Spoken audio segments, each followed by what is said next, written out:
Hi everyone, welcome back to my channel, and today in this video I will teach you about insulin. Now can you see, insulin is diabetogenic hormone. Anti-diabetogenic hormone. And where it is secreted? It is secreted from the beta cell of islet of Langerhans of pancreas. Okay, so insulin is anti-diabetogenic hormone which is secreted from the beta cell of islet of Langerhans of pancreas. Achha. Now let us learn about insulin. Insulin is a peptide hormone. Remember, insulin is a peptide hormone. What do you mean by this term peptide? Insulin contains many amino acid joined together to form insulin. These are amino acid. Amino acid 1, amino acid 2, amino acid A1, A2, A3, like this.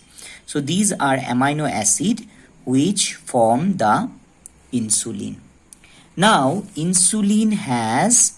let us learn about the structure of insulin. Insulin has certain chains. What are the chains? This is one chain, this is another chain. There are two main chains. One is A chain, another is B chain. A chain and B chain. From A chain, another chain is attached known as C chain. This is the C chain attached with A chain, and this is B chain.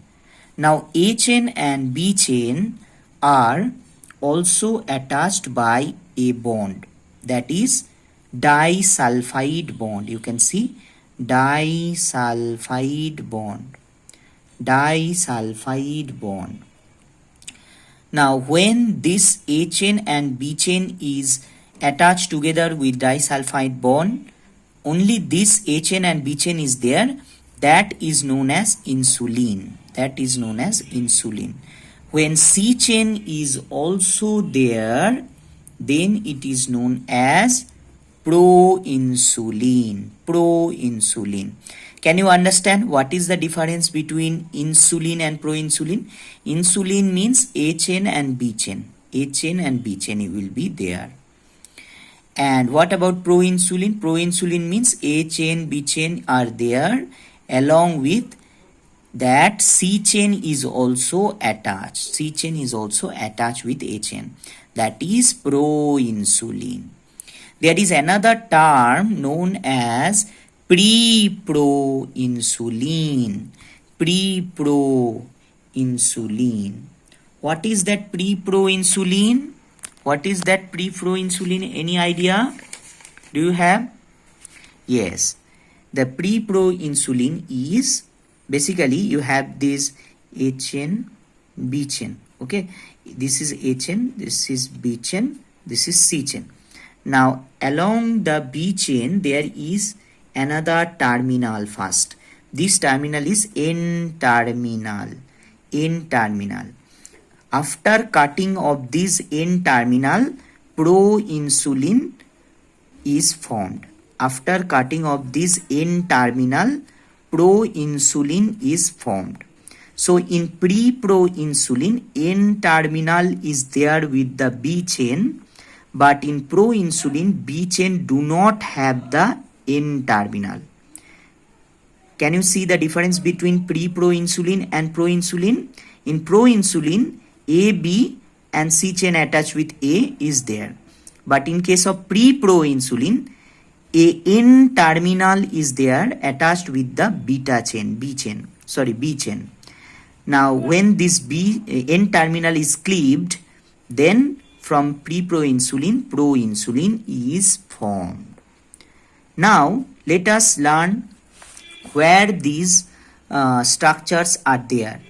Pre-proinsulin first is there in the ribosome. Okay. Pre-proinsulin in the ribosome. From ribosome, it comes to ER, endoplasmic reticulum. And while coming from ribosome to endoplasmic reticulum, the N-terminal is cleaved. Now the N-terminal is not there and proinsulin is here with containing A, B and C chain in the endoplasmic reticulum. Now from endoplasmic reticulum, it comes to Golgi apparatus, and in Golgi it is separated. In Golgi, this C chain is cut off. But in Golgi, you will get the secretory granule. In secretory granule, you will get the A chain and B chain like this, A chain, B chain, but also C chain is there. Separately but together inside the secretory granule. Can you get it? So equal mole of insulin and C chain will be secreted in further process. So equal mole of insulin and C chain will be separated in further process. So where is this secretory granule? This is from the Golgi apparatus, and you can get the insulin and the C chain together inside a secretory granule. Now what is the significance of this C chain? The significance or importance, the importance of C chain is what?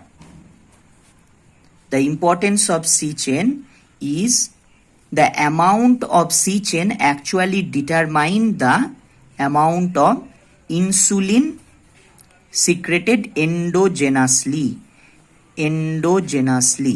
So the amount of C chain will determine the insulin secretion endogenously. Now is there any method? The method is known as, there are many methods. One method is radioimmunoassay. This is the method by which we can measure the C chain and we can determine insulin secretion, which is done endogenously.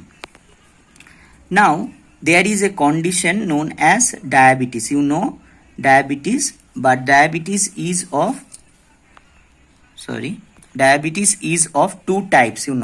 Let us consider type 1 and type 2. There are two types of diabetes. In type 1, the insulin is not secreted or decreased secretion of insulin can be found. So here you will see C chain is decreased. Here you will find, if you measure the C chain is decreased. Okay, in diabetes type 1, C chain is decreased. So this is the whole thing about the insulin. What is insulin? From where it is secreted, what type of hormone it is, what is the structure of insulin, and how it is secreted, and how it moves in the body. All these are there. Oh, one thing I forgot about insulin. Let us discuss that also. Insulin comes to the circulation in unbound form. What do you mean by unbound form? For any hormone, if suppose this is a hormone, there is a binder which bound together, and both this hormone and the binder, they run together in the blood. Okay, in this way it is carried. But in case of insulin, it is completely free. Insulin do not have a bounder, so insulin moves freely in the blood. So what is the importance of this bounder? When this bounder is there, then it can remain in the blood for a longer time. So that is why insulin have a short half-life, very short half-life. Half-life of insulin is only 6 minutes. So after 10 to 15 minutes, you will find there is no insulin. Where does the insulin metabolism occurs? It occurs in liver. Where does the insulin metabolism occur? It occurs in liver. In liver there is enzyme known as insulinase. This insulinase enzyme will break down insulin. Ase means it will break down. Okay. So this is the whole process. Thank you for watching this video. If you like this video, make a thumbs up and please subscribe this channel.